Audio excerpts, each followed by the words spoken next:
Pessoal, tá ouvindo? Beleza? Pessoal de casa, tudo bem? Estão bem? Beleza? Galera, então vamos lá. Todo mundo tomando vacina? Sim. E daqui... Tá quanto que tá o intervalo da segunda dose? 21 dias? Tá para novembro? Não, de outubro?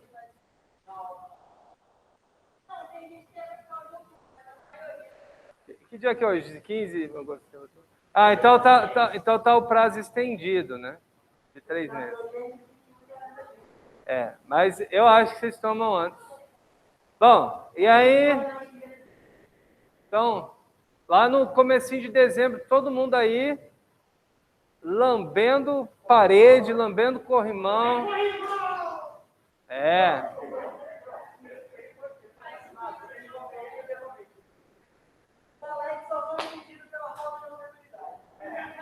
Mas é mesmo, porque não é, se for uma vacina agora, né, vai demorar para você poder lamber um corrimão, né? É, né? Vamos, todo mundo comece a lavar a mão. Pegar. Covid ninguém vai pegar, mas coliforme fecal, um vermezinho. Aí sim vai fazer sentido tomar ivermectina.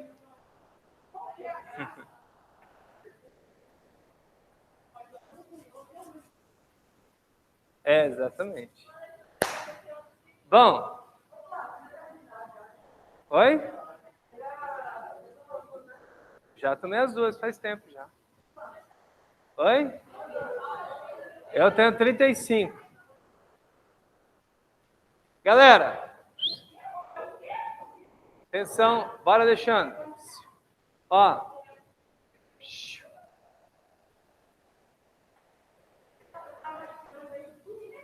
Silêncio, atenção. Alexandre. Galera, a gente vai começar a falar aqui sobre fluxos migratórios no mundo, tá? Vamos começar trabalhando os conceitos básicos. Atenção para esses conceitos. Quem ainda tem alguma dúvida sobre eles, são simples, mas são conceitos que podem confundir você na hora de fazer a prova, tá? E o primeiro conceito, obviamente, o conceito de imigrar e emigrar, né? O imigrante é quem mesmo? O imigrante é quem chega, quem sai, tá? O imigrante é quem chega, o emigrante é quem sai. Então, os fluxos migratórios vão analisar basicamente isso. Entre os imigrantes e emigrantes, basicamente você vai ter que lembrar uma coisa importante. Geralmente, isso aqui, esses indivíduos, estão ligados a processos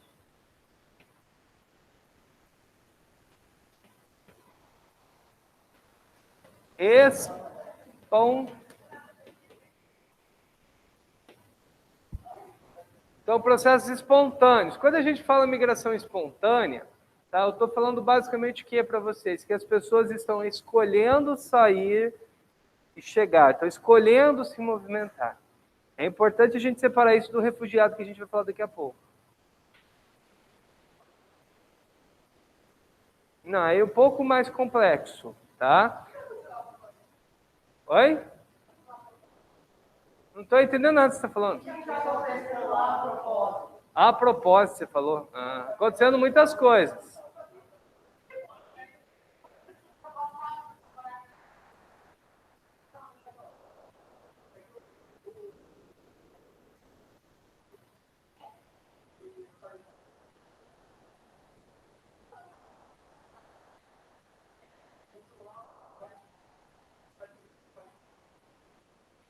Daí chama-se equívocos americanos mais uma vez no Oriente Médio. Mais uma vez. E outros equívocos. Depois escrevi um negócio lá no Instagram, bem resumidinho, para explicar um pouco esse contexto geopolítico. E aí eu sugeri o Rambo 3. E aí é legal, você pode assistir Rambo 3 e o outro filme é baseado em fatos reais mesmo, esse é mais pesado e denso, chama Jogos de Poder, que vai contar um pouco das estratégias americanas dentro do Afeganistão na década de 80. Isso aí está dentro do bojo de Guerra Fria, guerra clandestina, é o que o Robensbau chamava de guerra da espionagem, né? O Afeganistão é um produto disso, e um produto disso que vai ter uma nova guerra clandestina com a guerra ao terror a partir do século XXI e vai desorganizar todo o país com a promessa dos Estados Unidos entregar um Afeganistão organizado e democrático, coisa que nunca aconteceu. Agora os Estados Unidos está saindo com o rabinho entre as pernas, igual foi o Vietnã.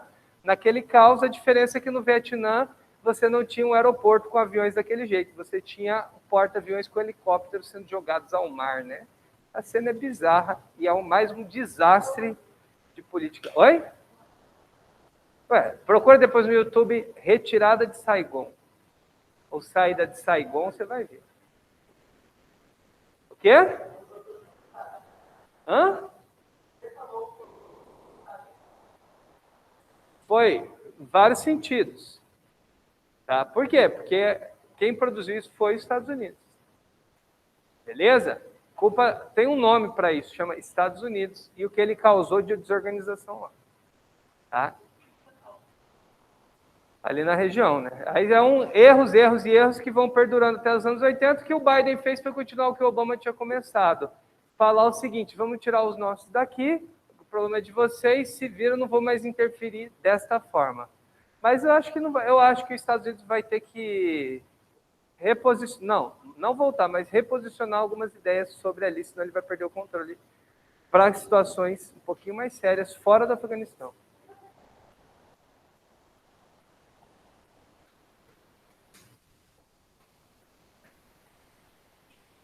Isso, mas não é um bloco econômico.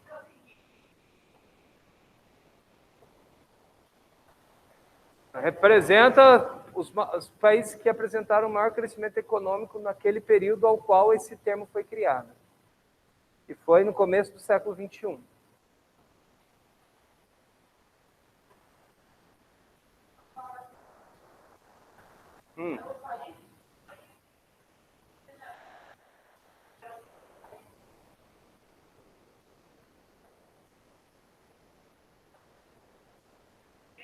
Não, mas é muito vago, tem que ver como que está o contexto. A ideia de potência não é só crescimento econômico. É porque quando fala PIB, as pessoas confundem muito, as pessoas não sabem o que é PIB. Tá? E geralmente você é exposto isso na TV de uma forma tão simplificada que você pensa errado a ideia do PIB. As pessoas acham que o PIB é a riqueza do país. Não é, PIB não é riqueza, PIB é fluxo. PIB vai medir o quanto você está negociando. Ele não vai medir o quanto você tem, ele vai medir o quanto a sua capacidade do quê? De produzir e vender. Ele mede o consumo final, entendeu? Por exemplo, quando você pega a fábrica de aço, tá? Essa produção, essa venda da fábrica de aço só vai contar no PIB quando alguém comprar um carro que usou esse aço, entendeu? Entendeu? Por exemplo, quando você compra pão, aí você entra no PIB. Quando você paga imposto. Então, se eu tenho países muito grandes, com grande fluxo, significa que naturalmente o PIB tende a crescer. É o caso da China, do Brasil. São países grandes, com grande capacidade de produção e comercialização. Entendeu? Então, isso não significa, não tem relação com potência. É outra história. Qual é o continente com maior crescimento do PIB nos últimos anos? Qual é o continente com maior crescimento de PIB nos últimos anos?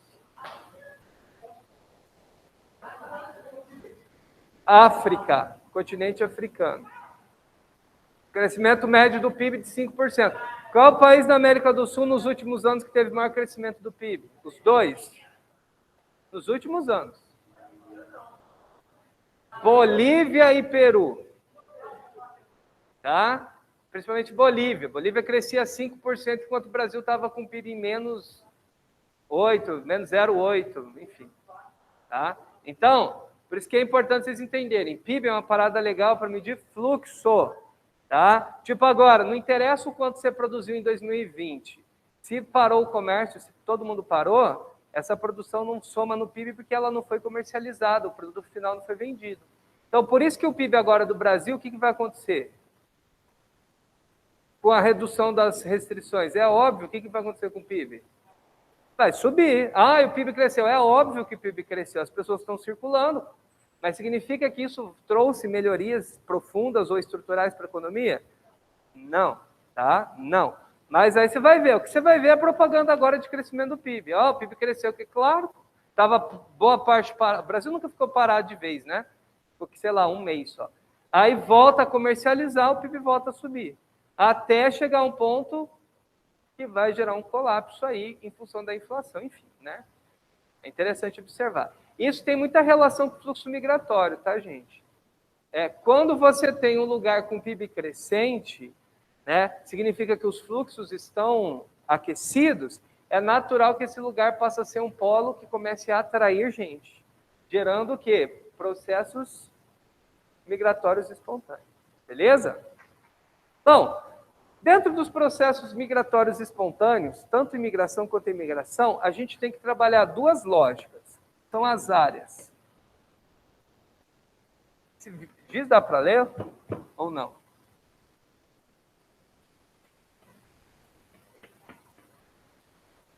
E não, né? Vou botar tudo de branco mesmo. Áreas de atração e áreas de repulsão. Tá? Bom, as áreas de atração basicamente são as áreas com crescimento econômico, né? Beleza? Áreas de repulsão, áreas onde você tem uma redução da atividade econômica. Beleza? Bom, outros fatores de atração envolvem a percepção que a gente tem dos lugares. É uma percepção cultural muito importante, né? Por exemplo, vamos entender essa questão de percepção cultural dentro do capitalismo contemporâneo. Como que é visto a questão da Europa e viver na Europa frente à América Latina?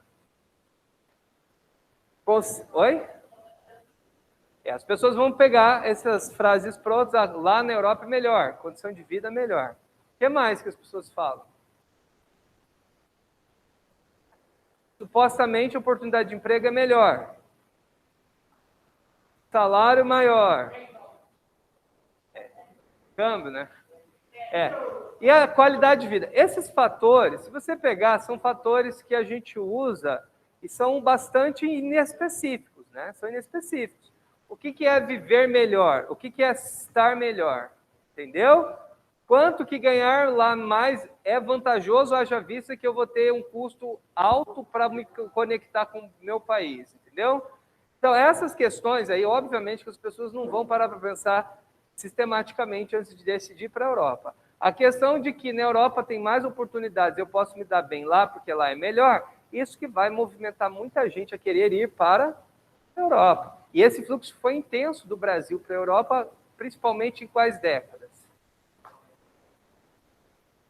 90 e começo dos anos 2000, até a crise de 2008. Tá? Então as pessoas, aí entra, por que eu falo que essa questão de percepção do lugar é importante? Porque a pessoa ia lá para Londres para lavar banheiro dos outros, para cortar grama, para ser garçom, e aí ela trabalhava loucamente, né? 2, 3 empregos, 2, 3 turnos, morava geralmente amontoado com um monte de imigrantes. Alguém conhece gente que foi trabalhar em Londres ou, sei lá, na Europa? Conhece? Você já perguntou para ele como que era viver lá? Se ele vivia bem? E como que ele vivia lá?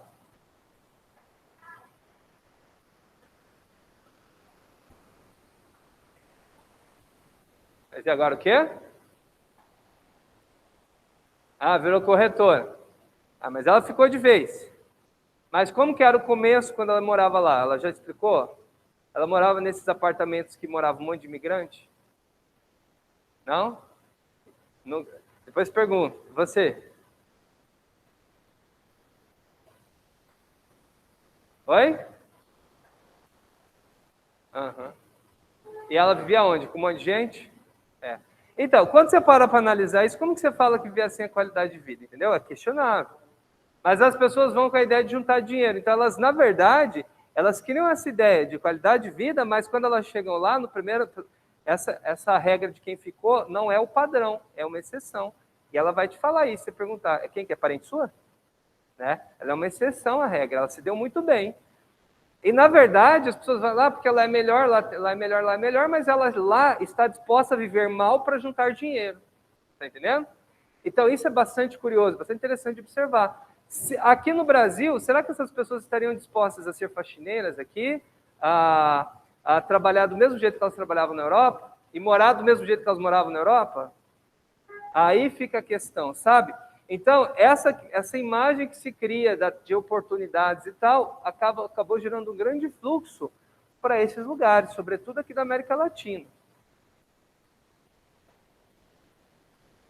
Oi? Exatamente, exatamente. Perfeito, Danilo. Eu vou comentar já dessa situação. Então, na verdade, o que acontece? A gente chama isso até, dá para você chamar isso de constrangimentos do capitalismo. Por quê? Porque esse modelo capitalista de consumo que se desenvolveu, sobretudo após a Segunda Guerra Mundial, foi muito intensificado sob a égide dos Estados Unidos, né, do Ocidente. Nós somos do Ocidente, do capitalismo ocidental versus o Oriente, né, União Soviética e tal. Cria-se a ideia de que se você trabalhar duro, você vai crescer numa escadinha, né? Só que quanto mais você sobe nessa escadinha, menos gente tem, menos gente cabe, entendeu? Então você precisa ter a ideia de que eu vou conseguir subir para me estimular a sempre estar trabalhando. Então isso é interessante você pensar. Essa percepção do trabalho, que aí entraria no campo da filosofia, né? O trabalho dignifica o homem, que se pega lá de trás, a própria origem da palavra trabalho. Já pesquisaram a origem da palavra trabalho? Então, exato. Então, a própria origem da palavra trabalho vem dessa coisa de você se esforçar, se esforçar, se esforçar para o outro e não para si, né? E aí cria-se dentro, sobretudo aí na segunda metade do século XX, aquela ideia das oportunidades, né? Se coloque como um agente na produção, seja um trabalhador que você cresce. Aí cria-se a ideia de onde isso funciona melhor. Qual era a terra das oportunidades? Estados Unidos, Europa Ocidental e, para a gente, o Japão. A tríade do capitalismo. Japão, Europa Ocidental, Estados Unidos. Então, esses lugares acabavam criando no imaginário do resto, em função dessas propagandas e dessa forma de se pensar, uma ideia de que, se eu trabalhar duro, eu vou conseguir. Né? Eu vou subir nessa escadinha. Só que aí, o que acontecia? A pessoa trabalhava duro e não conseguia. Aí, o que ela pensa? Bom, eu estou fazendo e não estou conseguindo. Então, onde está o problema? O problema está comigo? O problema não sou eu, porque eu estou fazendo. Então, onde está o problema? É o lugar. Eu fazer isso aqui não funciona. Então, onde está funcionando fazer isso? Onde eu vejo um monte de relatos de gente que se deu bem. Olha lá nos Estados Unidos, na Europa. Então, naturalmente, qual a melhor saída? Sair daqui e ir para lá. Entendeu? E é por isso que esses países vão acabar sendo muito atrativos. Por isso que a gente fala que é um grande constrangimento do sistema que eles mesmos criaram. Né? Agora eles têm que lidar com esse monte de gente que vai para lá. Tá? Por quê? Porque eles estimularam que isso acontecesse. Só que agora as pessoas desses países querem esse monte de gente lá? Não. E aí você começa a gerar os atritos, a xenofobia e coisas do tipo.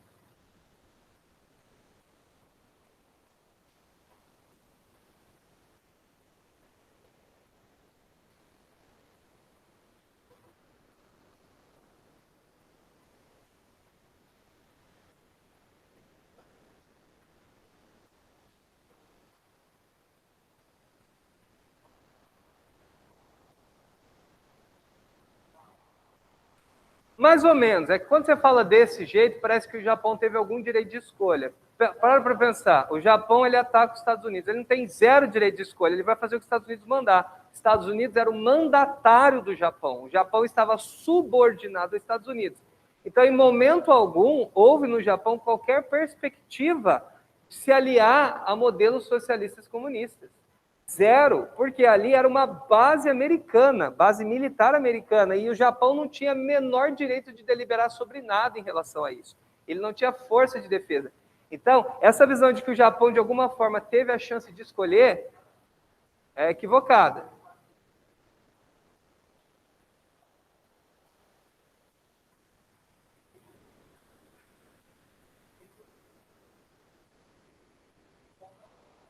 Estabilização local. Mas daí o que pega? O lance do Japão é que os Estados Unidos entendeu o seguinte, não no caso do Japão, mas ele precisaria mostrar para o resto da Ásia que esse modelo capitalista que ele queria impor funcionaria. Então, precisaria de um país para servir de exemplo ali. Então, isso aí tanto é que vai acontecer bem depois da invasão americana, né? Na década de 60, 50 para frente, 51, não lembro o ano certinho. Tá? Aí, o que vai acontecer? O Japão tem que funcionar no modelo capitalista para servir de propaganda para o resto. Né? Entendeu? Até para a Coreia do Sul. Então, Colombo, que é o equivalente ao Plano Marshall. Beleza? Então é muito louco. Então esses países vão entrar nesse pós-guerra de cabeça nesse capitalismo onde de propaganda. Imagina, quem estava aqui via essa propaganda e falava, eu quero ir para lá, lá é tão legal. E naturalmente esses fluxos foram estimulados. Beleza? Perguntas? Não? Então, a ideia de áreas de atração e repulsão tem a ver com essa percepção do quê? De crescimento e melhoria econômica. Tá? Essa percepção de qualidade de vida, que às vezes é bastante distorcida, né? Beleza? Perguntas? Boa? Então, massa. Bom, contemporaneamente, a gente começa a criar novas áreas de atração, tá?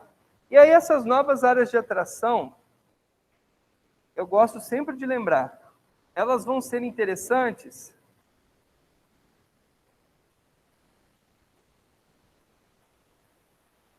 porque elas vão surgir aonde? No Brasil. Por que o Brasil vai se transformar numa nova área de atração? Regional. Aí entra o que o Danilo falou, questão dos bolivianos. Dentro de um contexto, lembra naquela escadinha, agora vamos botar os países naquela escadinha. Nessa escadinha, quem que está lá em cima? Quase que literalmente uma dúzia de países. Né? Canadá, Estados Unidos, Austrália, Nova Zelândia, Reino Unido, Alemanha, França, né, Portugal, Espanha, né, Bélgica, Luxemburgo, enfim. Praticamente, quase que literalmente, uma dúzia de países que está lá nesse topinho. Aí mais para baixo, vem o que a gente chama aí entre os BRICS, que a gente começa a chamar do quê? De emergentes. Quem que são esses emergentes? Isso. Olha o termo, emergente vem do quê? E o que é emergir? Subir. Então, dentro dessa ideia, dessa analogia da escadinha, quem que está subindo nessa escada atrás desses países ricos? Nós, Rússia, Brasil, China, né? Aí são países muito heterogêneos, extremamente heterogêneos, né? Vai ter Argentina, você vai ter México, são países heterogêneos, emergentes. E dentro dessa heterogeneidade toda, tá? Cada país, cada polo desse vai gerar uma atração regional. Por exemplo, naturalmente um monte de gente da América Central vai para o México, entendeu? Esse fluxo depois a gente vai falar, hein? Hoje eles estão indo para o México para ir para os Estados Unidos depois. Quem que mais tenta atravessar o famigerado muro, a fronteira do México para os Estados Unidos? São mexicanos? Não, são da onde? Triângulo Norte da América Central. Honduras. O que mais? Honduras. El Salvador. Guatemala. Tá? Os países ali. Beleza? A galera vai, atravessa, entra no México para atravessar o México para conseguir atravessar para os Estados Unidos. Aí a maioria não consegue, quem não consegue fica no México mesmo ou volta. Aí é uma crise que o México tem que resolver. No Oriente Médio, Arábia Saudita, Emirados Árabes Unidos, Catar, esses países começaram a atrair gente da onde? Por quê? O que chama atenção quando você imagina esse lugar? Você lembra de petróleo, mas assim, fisicamente, o que você vê na tua cabeça? Prédios altos, Dubai, não é? Aquele aeroporto absurdo. Isso.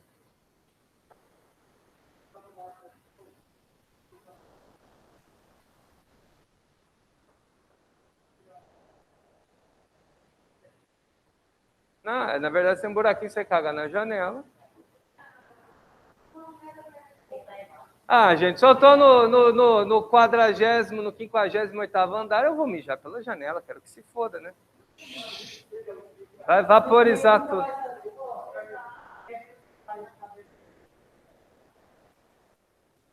Bom.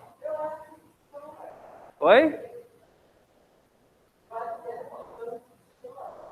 Aham. Não, vai evaporar. Vai. Dependendo da altitude, vai. Do volume, vai. Bom, voltando aqui. Galera, então esse Oriente Médio aí, ele vai ser um polo de atração também. Então vamos botar ele aqui. Quem que vai ser atraído para esse Oriente Médio? É quem vai construir esses prédios absurdos. Gente, fala para mim, tem chance de eu construir esses prédios absurdos? Construir essas estruturas absurdas com alguma mão de obra que não seja muito barata? Não tem, gente, não tem, porque seria muito mais caro. Então, o Oriente Médio, esses países aí do petróleo, que vocês estão imaginando, com essas construções absurdas, quem constrói isso é um lugar onde tem gente pra caramba amontoada em estado de pobreza. Onde ali tem gente demais em estado de pobreza amontoada? Ali perto. Paquistão, Índia, Bangladesh, sul da Ásia, sudeste da Ásia, Malásia, né, Indonésia, Vietnã, Laos, não é a mesma coisa, tô brincando. Lá, ali, a galera dali. Então, é muito louco, porque lá nessas cidades do Oriente Médio, que tem essas construções absurdas, eles fazem os alojamentos dos imigrantes que vão trabalhar por religião ou por origem, para evitar treta, né, por diferenças culturais. E aí você separa, ó, ali é o alojamento dos indianos, ali é dos paquistaneses, dos muçulmanos, né? Hindu e paquistanês muçulmano junto talvez não seja uma boa ideia, né? Separa, tá? E você faz assim. E aí eles trabalham 12, 14 horas por dia para ganhar o equivalente à época de 300, 500 reais. Pessoas ganham, sei lá, o equivalente de 500 reais para trabalhar 15 horas por dia. Não é por dia que você ganha isso, por semana ou por mês. É um valor muito baixo, mas eles chegam lá, ele tem esse alojamento, vive de forma relativamente aceitável na visão dele, porque tem um alojamento, trabalha pra caramba e a ideia dele é o quê? Juntar dinheiro, voltar, que para o país dele isso significa muito mais, entendeu? Entende a relação? Aí, dentro dessa escadinha que a gente falou, a gente tem subníveis nessa subida e a gente tem reprodução de lógicas de hierarquia, tá? Da mesma forma, é o que eu costumo falar, da mesma forma que a gente reclama do tamanho da bota dos europeus sobre a gente, os bolivianos reclamam do Brasil fazendo a mesma coisa sobre eles, né? O mais interessante dessa aqui, o que estimula as pessoas é saber que tem alguém pior que você, né? Mais ferrado que você para você poder explorar. E aqui é que o Oriente Médio passa a ser um polo atrativo. Alguns países, África do Sul, por que a África do Sul vai ser um polo atrativo? Contexto, gente, onde a África do Sul está inserida? No extremo sul do continente. Então, você entende que vai ter muita gente ali em volta que poderia querer ir. Hoje em dia, não, porque a África do Sul está um caos de novo, tá? Mas não vou entrar nesse mérito agora, que não dá tempo. Mas, por um tempo, a África do Sul foi um polo atrativo. Entendeu? Aqui o Brasil, atraindo os bolivianos. Qual a principal rota de entrada dos bolivianos no Brasil? Qual cidade? Tem que saber isso, hein? Corumbá. Principal rota de entrada dos bolivianos aqui, Corumbá. Hoje, os haitianos que ainda insistem em vir para o Brasil, mesmo com o Brasil assim, ainda tem haitianos que tentam a sorte vindo, eles entram também por Corumbá. É aqui no nosso estado. Nosso estado é a rota de passagem. Eles não querem ficar aqui, eles querem ir para São Paulo. Tá? Boa parte desses bolivianos são explorados como mão de obra barata, análoga à escravidão, em usinas do quê? Confecções de jalecos do referencial. Não, de roupas, né? Isso aqui. Okay. Agora sim, tá? Tem um símbolo referencial. Oi? Olha, não duvido nada, não. Você tem o quê? Um urso de pelúcia? Fone? Você liga o Sony, ele fala, pim, pum, hello. Socorro, socorro.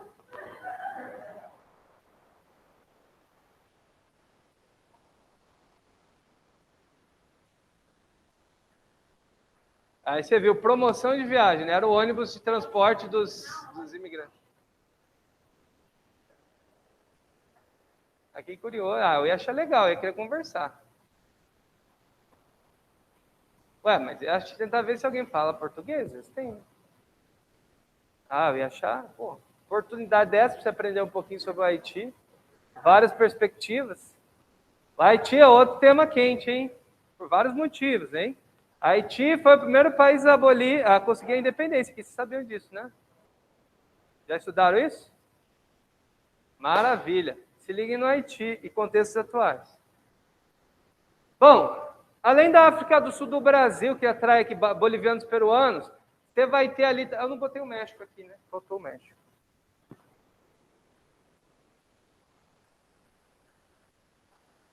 Professor, então, nessa perspectiva, então significa o quê? Que a China vai atrair também imigrantes, porque é a economia que mais cresce, né? Sim, não. Exatamente. A população chinesa é gigantesca e lembrando que a população chinesa só vai se transformar em população majoritariamente urbana em 2012. Até 2012, mais de 50% dos chineses moravam no campo. Hoje é cerca de 40% no campo, 60% de urbanização. Ainda tem muita gente para fazer o trânsito. Então, essa questão da mão de obra na China, quem vai para a China, geralmente são pessoas com mais qualificadas que vão abrir empresas e participar dos processos ali, de fazer joint ventures e afins.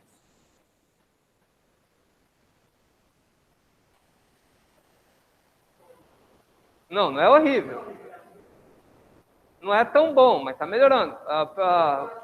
PIB per capita da China, se eu não me engano, já passou do Brasil já. Puta merda, porque o do Brasil caiu, né? A gente tinha 13 mil, hoje é 8. Da China, se não me engano, é 10. 10 mil dólares. Crescendo. Então está melhorando. Beleza, galera? Então reparou o seguinte, né? Além das áreas de atração clássicas, que é a tríadezinha, o Japão, porém, com atração bastante restritiva, não é? Atração com descendência japonesa. Como que era o nome desses descendentes que eram estimulados aí para o Japão? É Brasil, hein?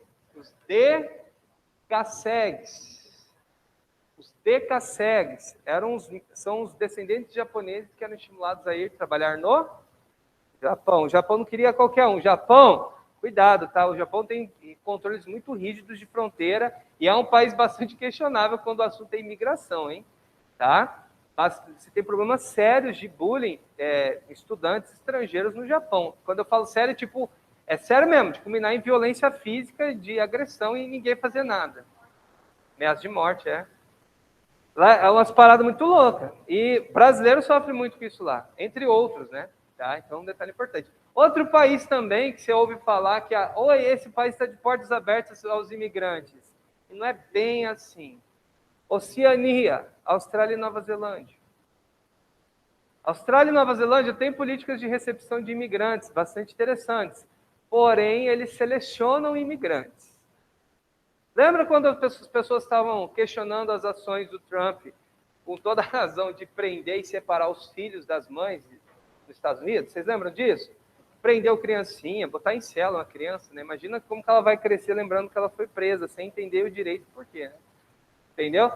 Botando em cela, separando o pai da mãe, aquela cena horrível que a justiça americana teve que intervir. Isso acontecia na Austrália também, tá? Acontecia na Austrália. Beleza? Coisas muito parecidas. Então, a Austrália é um país que se abre à imigração, porém, ao mesmo tempo, tem políticas bastante restritivas.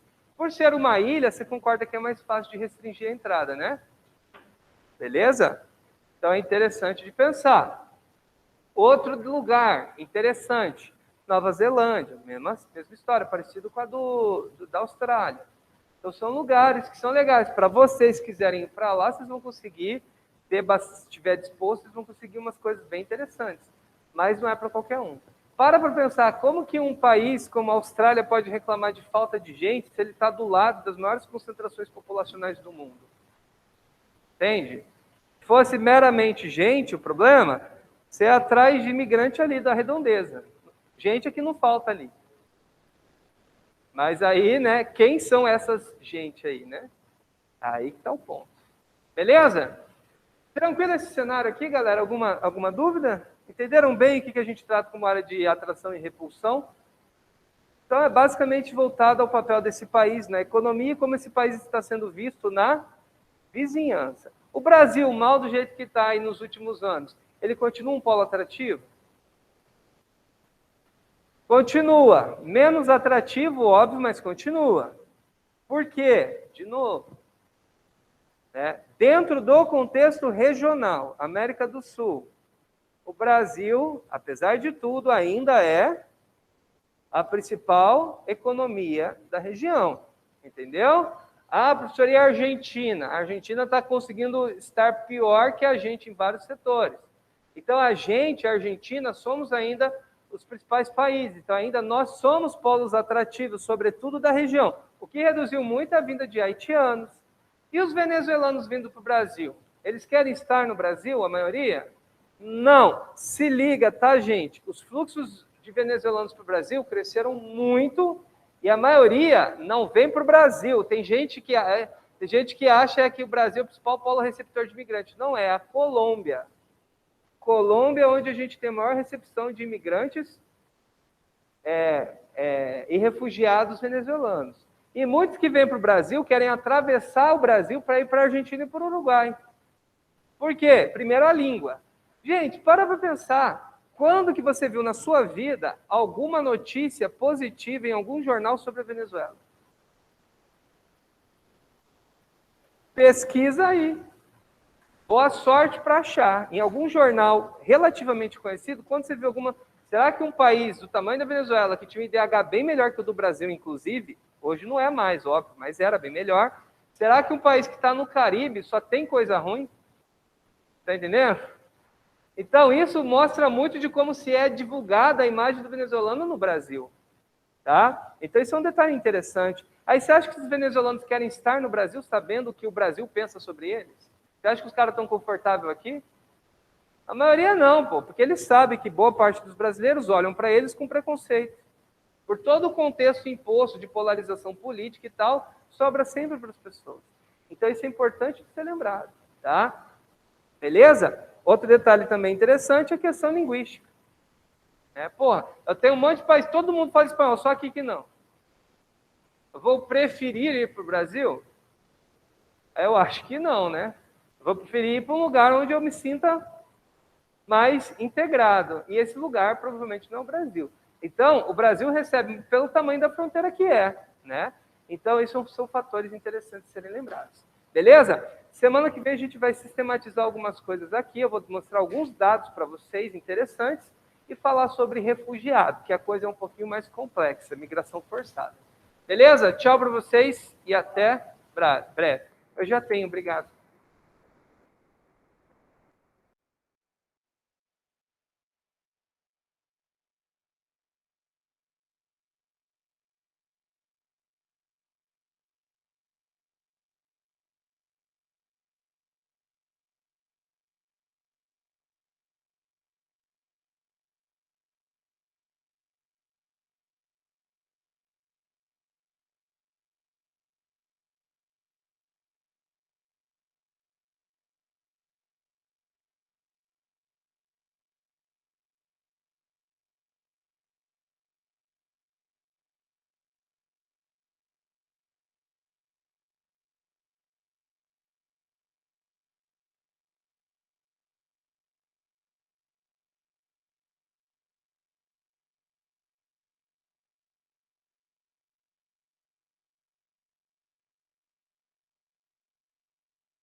Professor, seu microfone.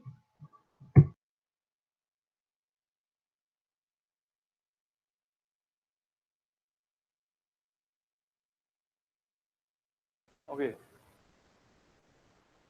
Saiu o som? Deu certo? Sim. Tá, valeu, querido.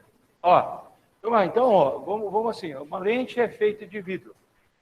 Olha isso aqui, hein? Se eu pegar uma lâmina de vidro, ó, vou pegar uma lâmina de vidro, tá? Vidro. Peguei. Poderia dizer que, se eu pegar um pedaço de vidro aqui, ó, eu teria uma lente aí? Essa é a lente de vidro.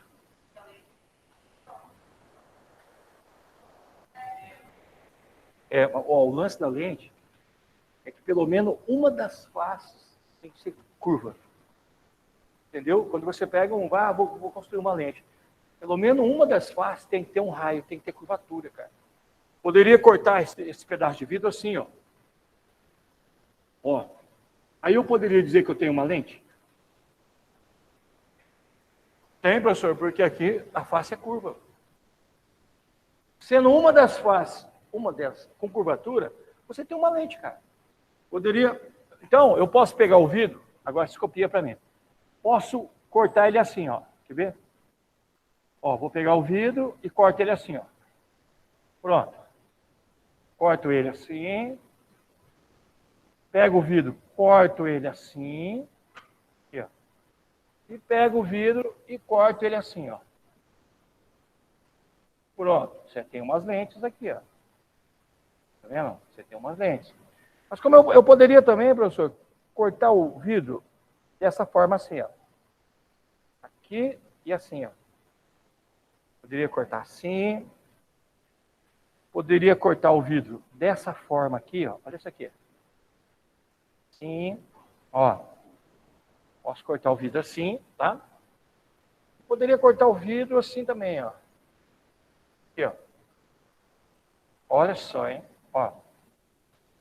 Tá vendo aqui? Aí, ó. Desenha essas lentes para mim, por favor.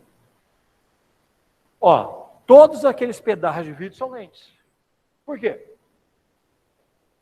No mínimo, uma das faces é curva. Entendeu? Pelo menos uma das faces tem curvatura. Então, ali você tem, todas são lentes. Tá? Essas de cima, eu vou trocar todas elas aqui, ó, de cima, por esse desenho aqui, ó. Ó. Todas de cima eu vou representar assim, ó. Tá? E todas de baixo eu vou representar assim, ó. Aqui, ó. Tá? Que você diz que são lentes de bordas finas em cima e lentes de bordas largas embaixo. Tá? Essa de cima, todas as lentes convergentes. Ó. E essas de baixo são todas lentes divergentes.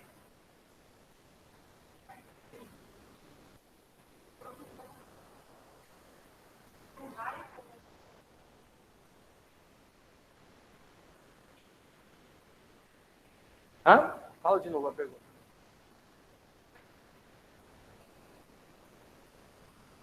Tá bem?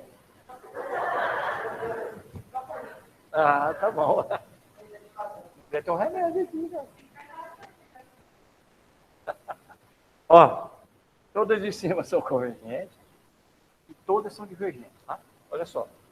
Pessoal, o que acontece? Qual é a diferença disso? Todas de cima, elas vão fazer assim com a luz, ó. A luz vai incidir e vai concentrar. Tá? Todas de baixo, ele vai abrir a luz assim, ele diverge a luz, ó. Entendeu? São comportamentos diferentes, tá?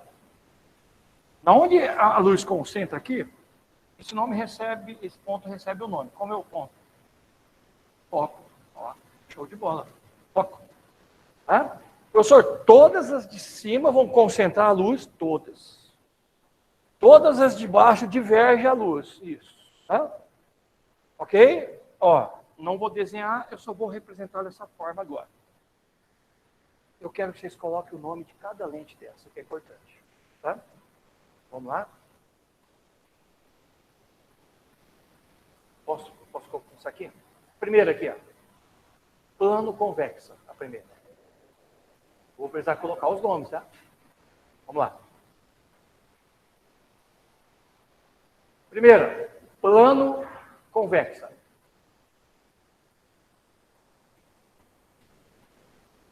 Plano convexa, a primeira. Segunda, biconvexa. Segunda, biconvexa. Plano convexo é o nome composto, né? Tá? Plano côncavo, plano côncavo. Nossa. Deixa eu. Eu escrevi isso 200 vezes, agora não estou lembrando. Eu estou precisando tomar um remédio também. Biconvexa. Biconvexa.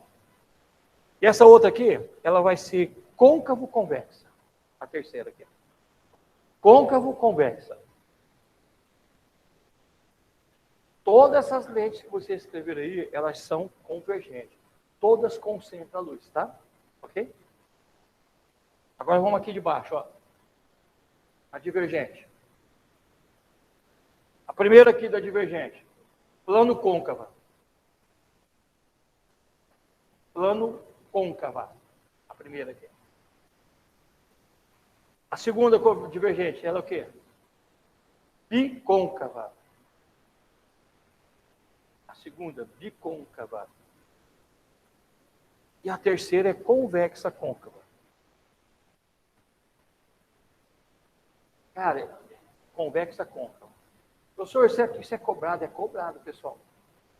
Sabe como? Eu vou dar um exemplo para vocês. Olha o que ele diz assim, ó. A lente bicôncava é usada para queimar papel? Aí, ó. E aí? Primeiro vamos pensar. Que tipo de lente que é usada para queimar papel? A que concentra a luz. Com as convergentes. Né? Aí ele vai lá e afirma para você que a bicôncava você queima um papel. Não. Ela é divergente. A bicôncava não queima papel, ela diverge a luz. Ó. A biconvexa, sim, ela concentra.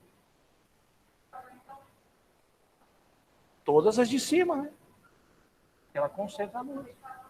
Não, as de baixo todas divergem, todas não. Eu falei, a afirmação que eu fiz, questionei vocês, ó, a bicôncava queima papel?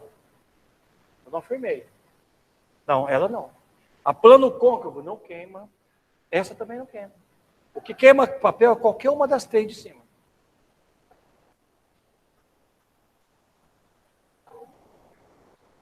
É, o nome dessa aqui? É convexa côncava.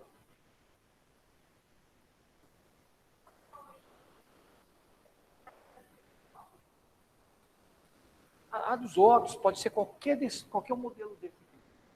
Você tem miopia? Pode ser qualquer uma delas. Não, qualquer uma delas pode, entendeu?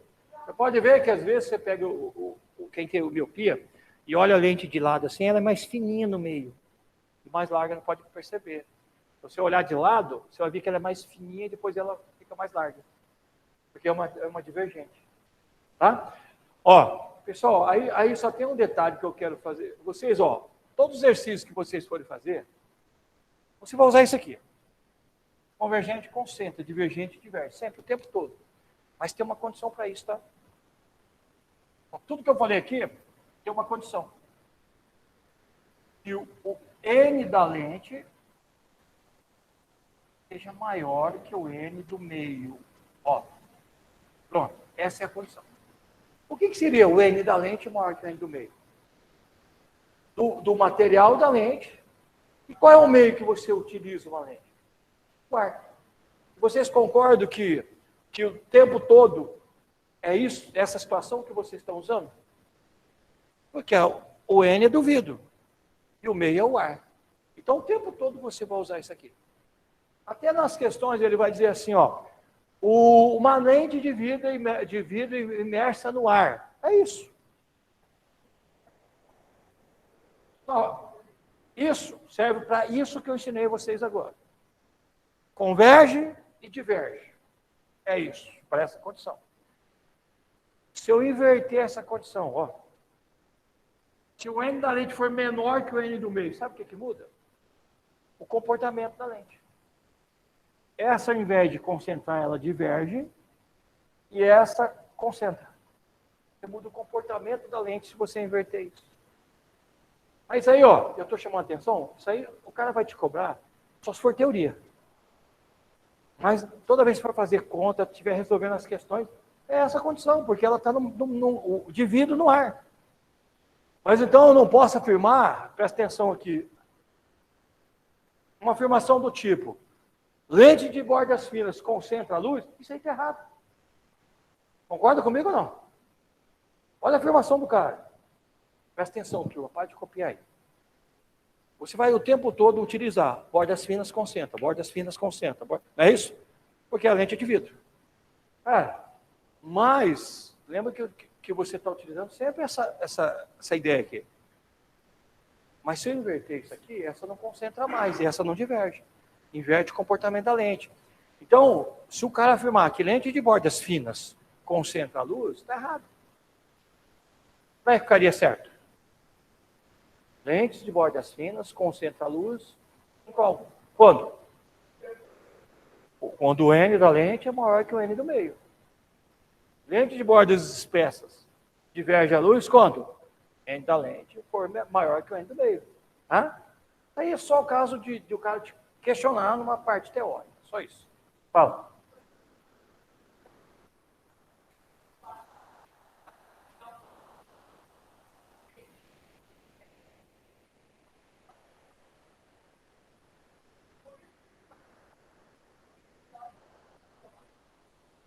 Se ele tivesse numa curvatura assim, cara. Mas sabe como o cara consegue fazer? Ele consegue fazer assim, ó. Eu pegar uma superfície de vidro e desenhar uma lente no meio. Só que lá fica o ar. E faz a luz passar por ali. Você mudou o comportamento da lente. Entendeu? Porque aí você faz uma lente de ar dentro do vidro. Aí você muda o comportamento. No laboratório o cara consegue mostrar isso aí. Tá? Olha só, pessoal. Entendido? Isso aqui é uma parte importante para mim. Isso aí é onde o aluno erra, quando ele pega fazer uma questão, ele erra de bobeira, tá? Ok? Olha só.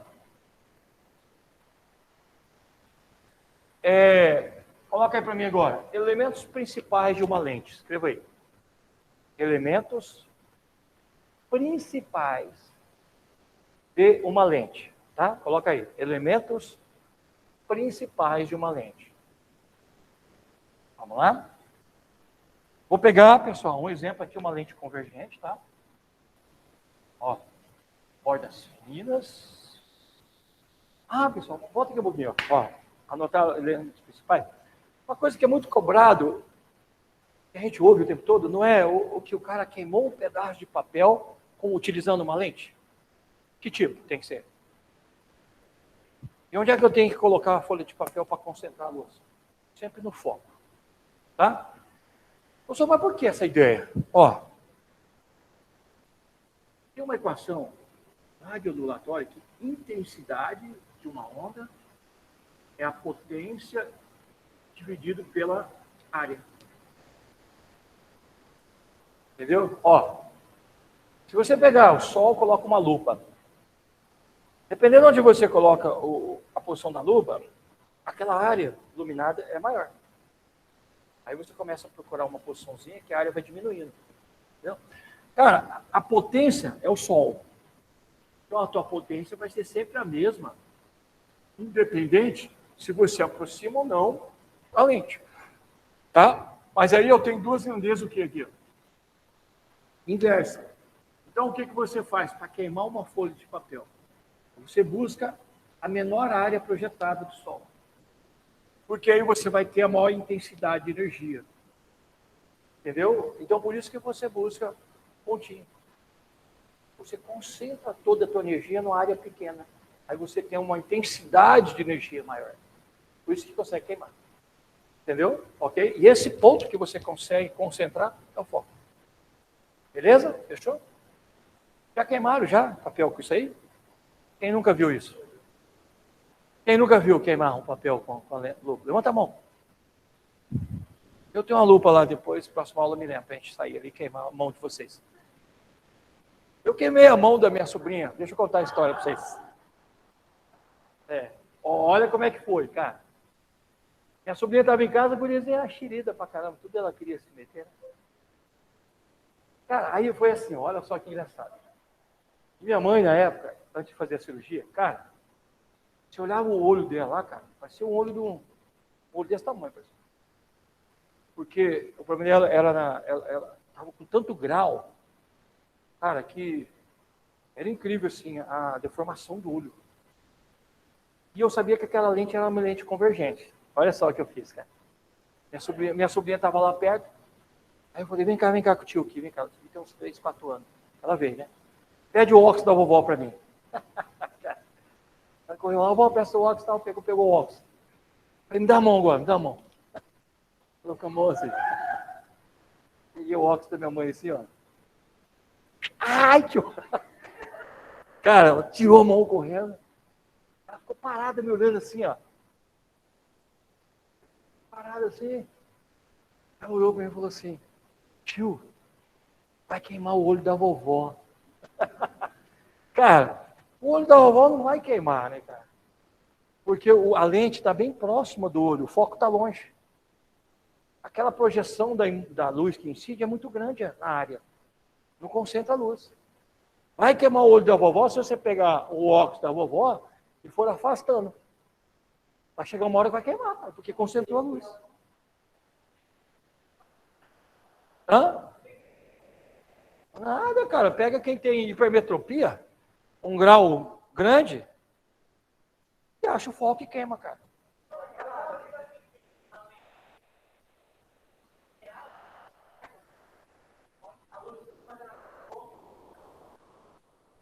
Não. Qualquer hora ela concentra, cara. Qualquer uma daqui, por onde entrar a luz aqui, ela vai concentrar do mesmo jeito, cara. Entendeu? Não tem uma entrada, né? Não. Pega quem tem hipermetropia. Alguém tem hipermetropia aqui? Geralmente é miopia. Essa não queima luz, não queima, né? Porque ela abre a luz. Ó. Você nunca vai queimar um papel com uma lente divergente. Entendeu? Mas eu vou ver a próxima aula, eu vou pegar, eu tenho uma lupa lá, vou mostrar para vocês. Tá? Ó, me lembra, tá? Quando eu entrar, professor, cadê a lupa? Eu vou mostrar um negócio para vocês aqui, bem legal, com a vela. Oi. Astigmatismo é uma ondulação na córnea. Aí o tipo de lente é cilíndrica, não é essa aqui. Tá? A gente vai discutir essa ótica da visão. Tem uma mistura ali, né? Entendeu? A lente, ela tem uma... Fala, querida.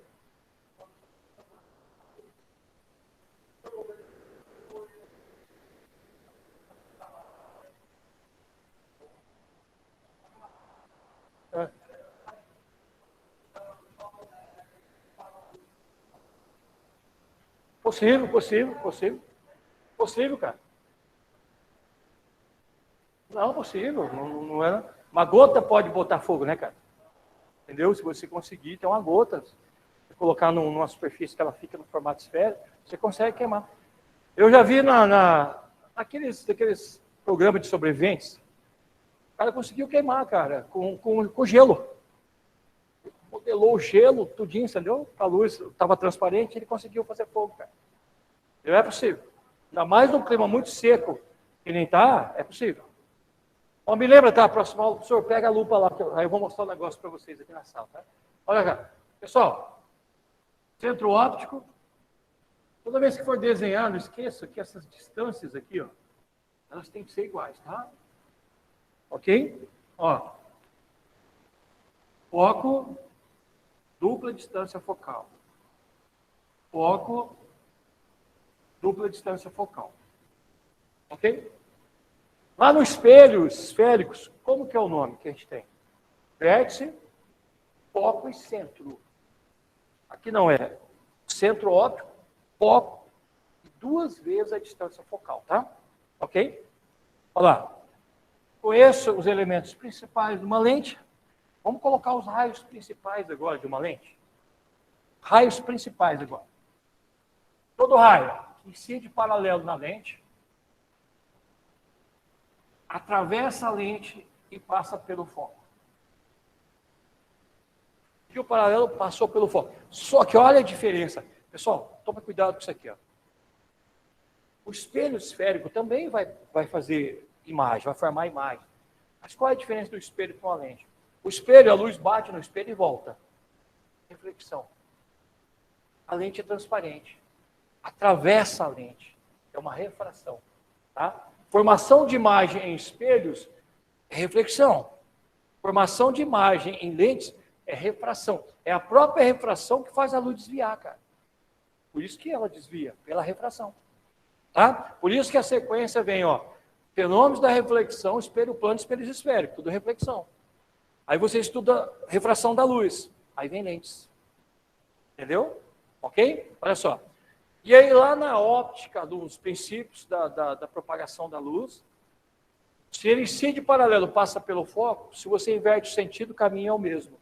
Então você fala que todo raio que incide pelo foco, o que vai acontecer com ele? Isso, ele sai paralelo, você só inverteu o sentido de propagação da luz. Inverteu o sentido de propagação da luz, o caminho não vai mudar. Ok? Olha lá. E o outro qualquer, passou pelo centro óptico, não sofre desvio. Todo feixe de luz que passa pelo centro óptico, ele não sofre desvio. Tá? Anota aí pra gente. Anota aí esse esqueminha. Agora, nós vamos desenhar as imagens, tá? É importante, quero que todos desenhem. Professor, mas tem no livro, mas tudo bem, vamos desenhar. Coloca aí para mim, formação de imagens. Vamos lá. E nessa apostila de vocês, ela vem as imagens e as equações, né, junto com óptica de visão, entendeu? Aí vai ser fácil. Óptica de visão capaz de dar uma aula para vocês, usando o projetor. É mais legal, tá? Vamos lá? Formação de imagens. Pessoal, desenhe uma lente para mim, por favor. Aqui, ó. Uma lente. Aqui, ó. Vamos começar com lentes convergentes, tá? Desenhe uma lente de borda fina, convergente. Estou pegando uma lente de vidro colocada no ar, onde o N da lente é maior que o N do meio, tá? Ó. Coloca aí F, 2F. Respeita essas distâncias aqui, ó. Distâncias iguais, tá? Tenta pelo menos fazer. Um pouco, 2, tá bom. Pessoal, coloca o objeto bem aqui, ó. Antes da dupla distância focal. Coloca aí para mim. Ó. Coloca antes da dupla distância focal, tá? Coloque aí, por favor.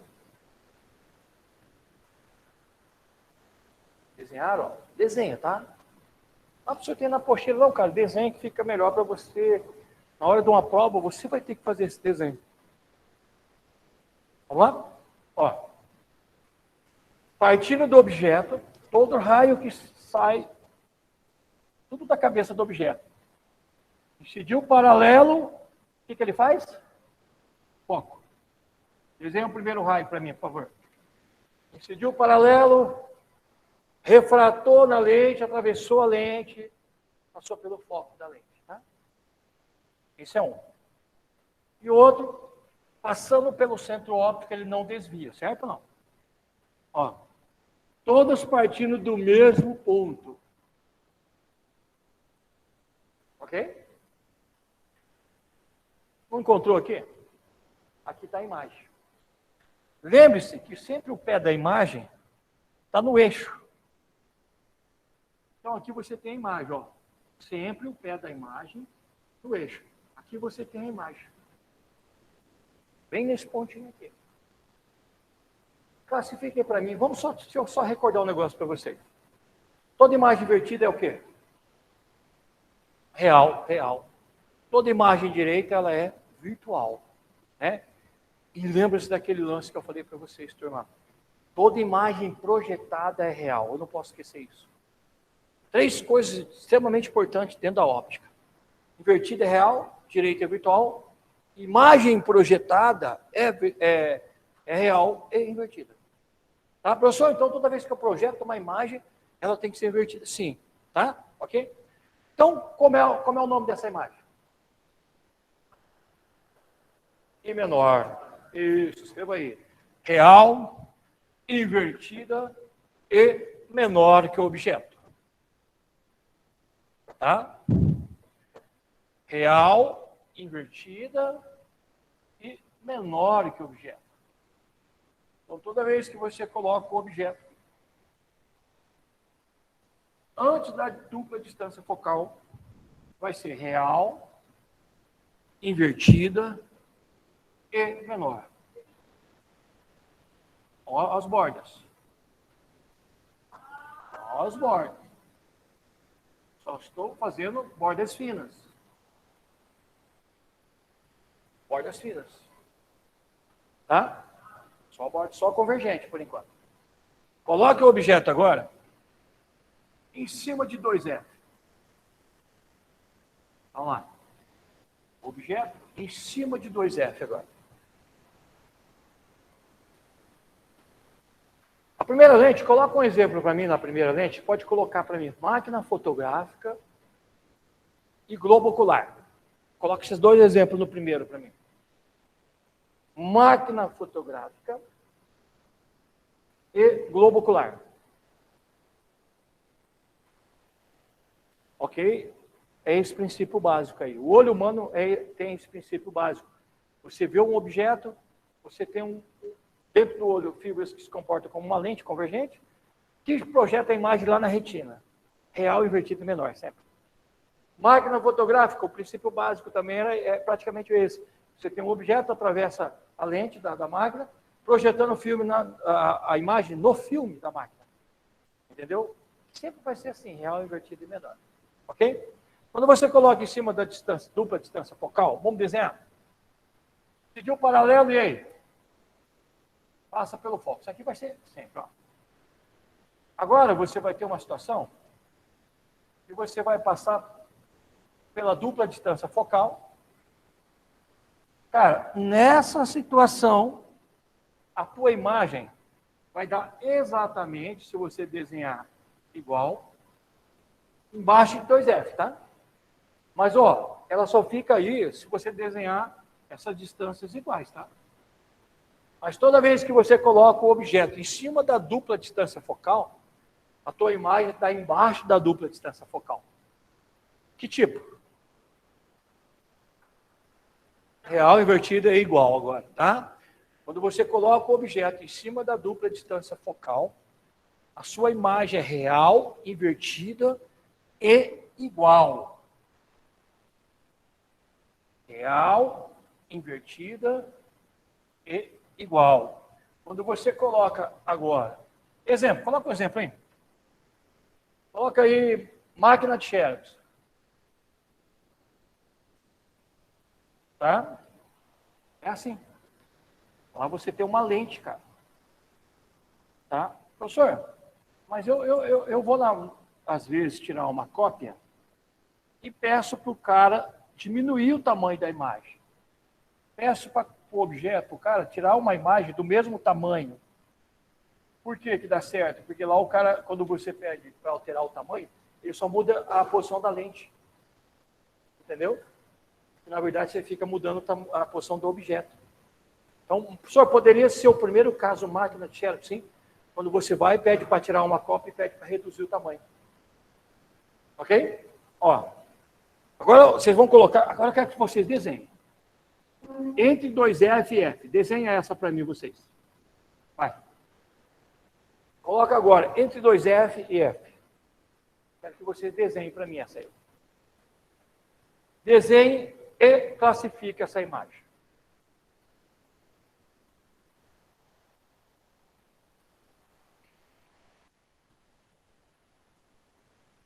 Pediu paralelo. Foco, professor, passou pelo foco. Está aqui.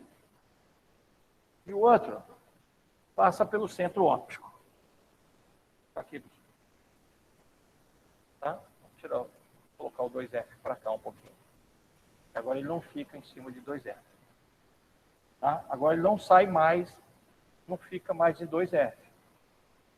Mas agora o que aconteceu com a imagem? Ela aumentou. Tá? Quando você coloca o objeto entre F e 2F, você vai ter uma imagem ampliada agora. Tá? Se fiquem para ver essa imagem. Real invertida é maior, tá? Isso aí, cara. Então, quando você coloca entre 2F e F, real, invertida e maior. Real, invertida e maior. Então, coloca aqui, projetor de slide, retroprojetor.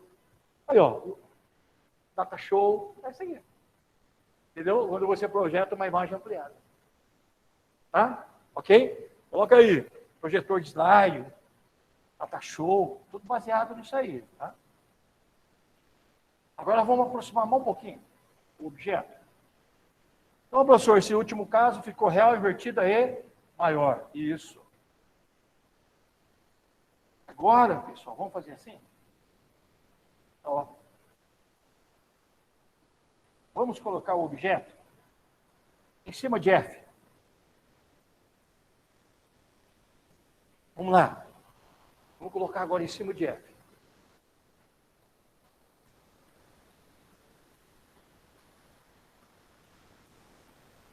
Sempre aquelas distanciazinhas iguais, tá? Usa os mesmos, só que aqui, ó. Olha o que vai acontecer quando você coloca o objeto em cima de F. Pediu paralelo, foco. Centro óptico. Cara, o que vai acontecer aqui agora é o seguinte. Quando você coloca em cima de F, os dois raios, eles são paralelos, cara. Entendeu? Você pode ver que todas as imagens que a gente encontra, quando a gente posiciona, é quando eles se encontram. Aí eles não se encontram, cara. Ou melhor, eles se encontram lá no infinito. Né? Os matemáticos, duas retas paralelas se encontram no infinito. Essa imagem, ela recebe o nome. Imagem o quê? Imprópria, cara. Imprópria, ó. Imagem imprópria, cara. Professor, essa aí serve para alguma coisa? Sim, coloque exemplo. Canhão de luz. Canhão de luz, tá? Você vai naquele show, tem aquele canhão de luz lá. Por quê? Porque a fonte de luz é colocada no foco de uma lente. Tá? Canhão de luz é um exemplo nosso aí. Imagem imprópria, quando você coloca em cima do foco. Aqui, ó. E agora, pessoal, último caso de lente convergente, quando você coloca entre o foco e o centro óptico. Vamos lá. Quando você coloca o objeto entre o foco e o centro óptico.